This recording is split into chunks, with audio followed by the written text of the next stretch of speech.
Guys, nasa Orion tayo. Magpapapalit kami ng headlight. Low beam HBN.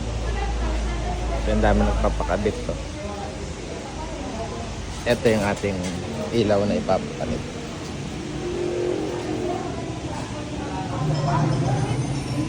Ito, tsaka ito. Yan o.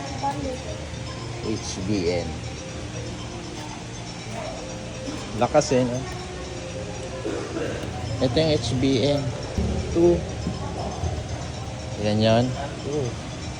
Tanong natin kung yan yun. Ito yung sasakyan namin.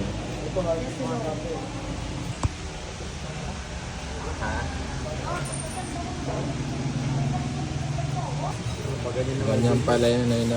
Panless. So mamaya tingnan natin paano result nito.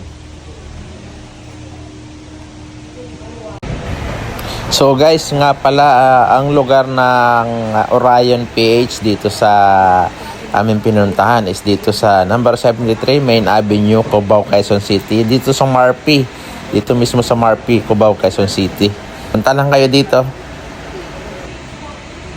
So at ayan guys, kinakabit na yung ating biniling ilaw na low beam HBN. This is the Orion Max 27,000 lumens. Mga bagets. The top of the line nila na ilaw. Ring heatsink sir, nakabuka lang. Para man tumatakbo yung sakyan sir, tumatagos yung hangin, nakaka-infect lang sir. Ganyan. Then waterproof na yun sir. Kaya yung maganda sa pag-brake nyo sir eh. Kahit mabasa, maputi ka, safe na safe na. Ito tulad ng pan type, pag naputikan nyo, pag kuminti yung ikot ng pan sir, iinit yung buka na ilaw. Napupundi. Kaka-maintenance talaga yun sir. Ang maintenance niya is lilinisin, gano'n, o papalitan. Yung pad niya. Every tuwing kailan nyo? 3 months sir. 3 months. Pag high beam sir, okay lang naman sir, kahit hindi nyo malinisan. Kasi bihira lang naman ganito. Oo nga eh. Low beam talaga ang gamit. Guys, ang sinasabi ni Kuya is yung ilaw na may fan. So yung ating nakuha is fanless, to walang maintenance.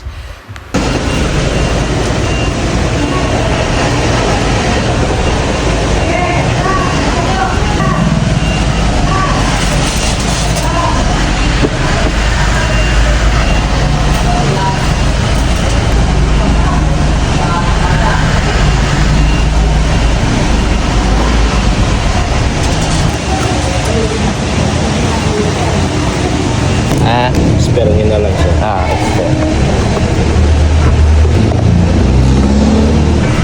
Ilaw sir, ilaw.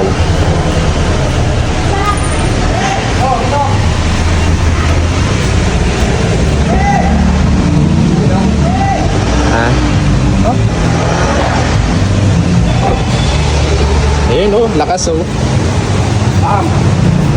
Parang ilaw na kayo. Okay. Nakibaba mo yung salamin, may sinasabi ka.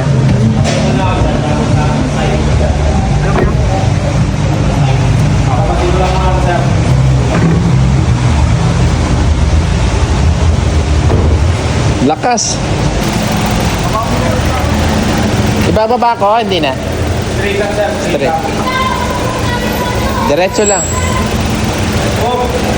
Ililipat to dahil din titingnan. Mayroong papasok.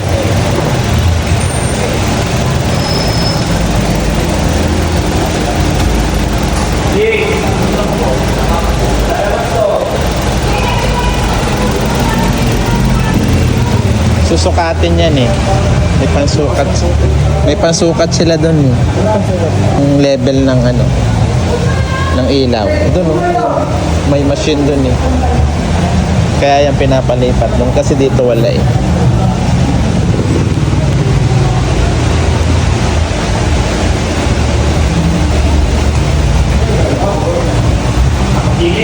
Hey. Hey, uy, lakas oh. Sige nga, isa pa. Uy, grabe siya.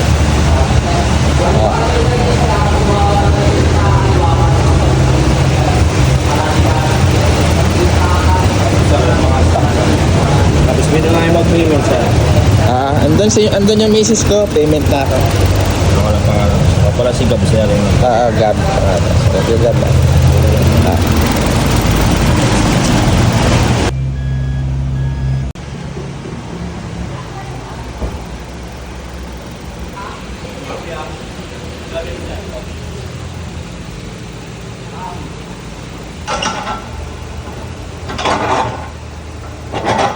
Ayan, pansukat sa ano? Yes, sir. Level. Spotting yung ilaw na kinabit.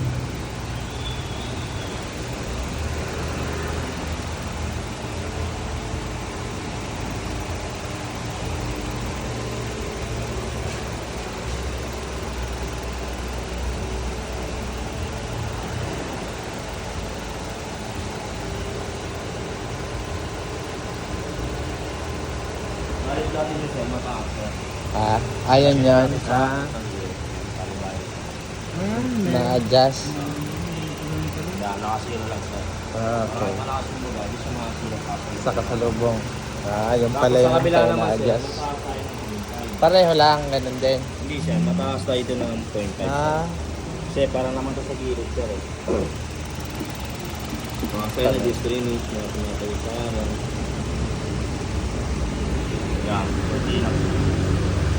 Ganun siya. Mataas na Good, sir. konti kasi sa kabila. Bali yung high beam, sir. Naka-align na rin yan. Kaya kung saan yung palit ka ng high beam, nasalpak na yan, sir. Good, sir.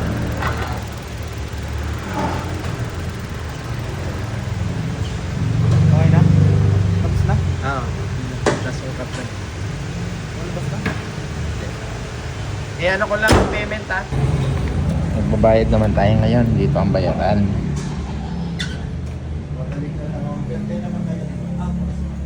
Ano magkano to? Wala No. po.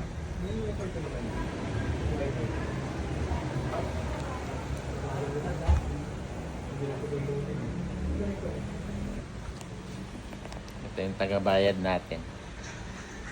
Si Madam. Madam, ngiti ka naman yan bago ka magbayad.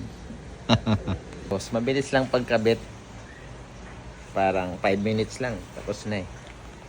Ito yung mga fog light dito.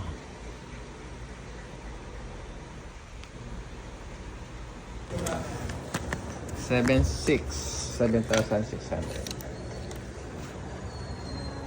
Contact number. Sure.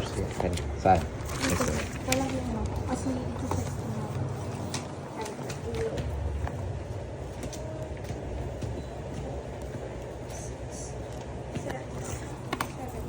Ito pag bank transfer ito.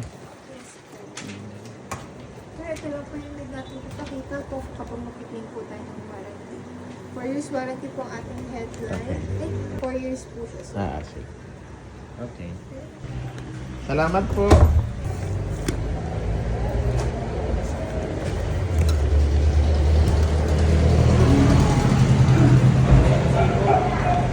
Sir, thank you.